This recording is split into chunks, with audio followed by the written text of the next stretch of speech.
everyone. Here, I will explain about the material is recount text. What is the recount text? Recount text is type of the text that retells something that happened in the past. Jadi, recount text adalah teks yang menceritakan kembali tentang sesuatu yang terjadi di masa lampau, baik kejadian itu menyenangkan ataupun kejadian yang menyedihkan.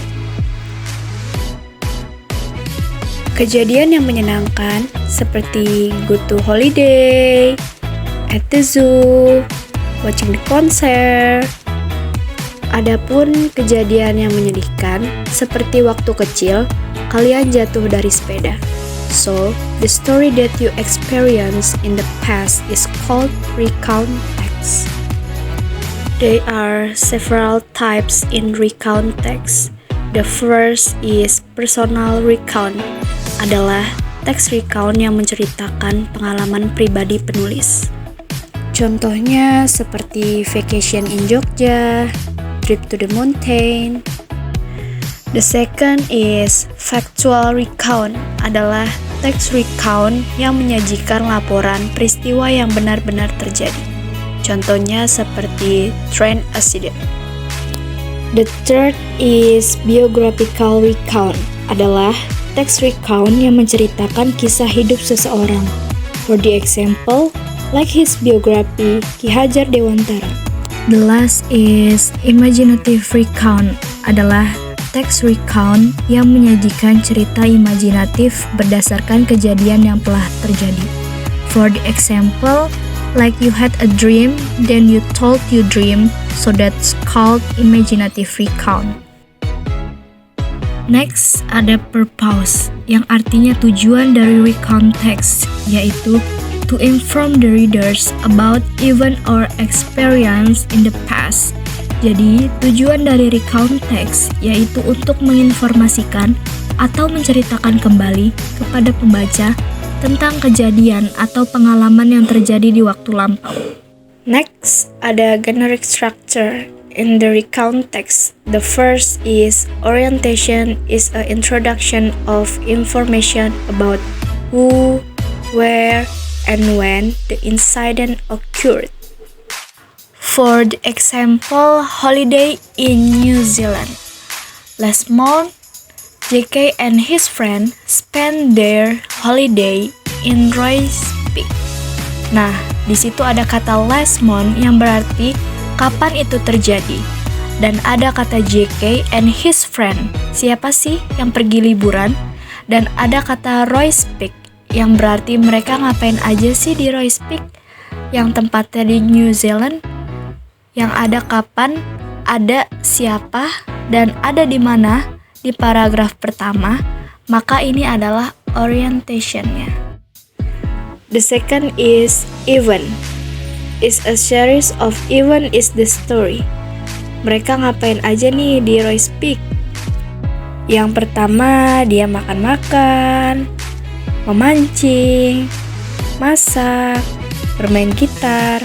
Nah, urutan-urutan yang sering dilakukan ini disebut event. The last is reorientation. Is a contains the impressions of the events experience. Jadi, sehabis kamu orientation yang kapan, siapa, dan di mana, kemudian event, kamu ngapain aja, di sini kemudian yang terakhir ditutup dengan reorientation, yang dimana kesan setelah kamu pergi berlibur. For the example, they are very happy. Kadang, orientation bisa ada dan juga bisa tidak ada. And the next, ada language features. The first is past tense. I went to Jogja last week, yang dimana when itu menggunakan verb to. I spent my holiday in Korea. We were very happy, yang dimana menggunakan bentuk kata kerja lampau. The second is adverb of time. Adverb of time yang dipakai di dalam recount text itu seperti last week, 2 years ago, 3 months ago. And the third action verb, yaitu menggunakan kata kerja seperti played, worked, bought, and the last conjunction, yang merupakan kata penghubung seperti after that, then, and the next. Nah, untuk menganalisis language features-nya dan juga jenis strukturnya dari recount text, nah ini merupakan recount text karena dia diawali dengan last week. Last week ini sudah jelas adverb of time-nya. Kemudian me and my friend, ini partisipannya, yaitu siapa aja orangnya. Go to Korea itu adverb of place-nya. Kemudian ada went, by, and returned. Dan masih banyak lagi, ini termasuk ke dalam action verb. Dan semua kalimat di sini, ini menggunakan bentuk past tense. Kemudian kata when and after ini termasuk ke dalam conjunction. Last week, me and my friend, I went to go to Korea.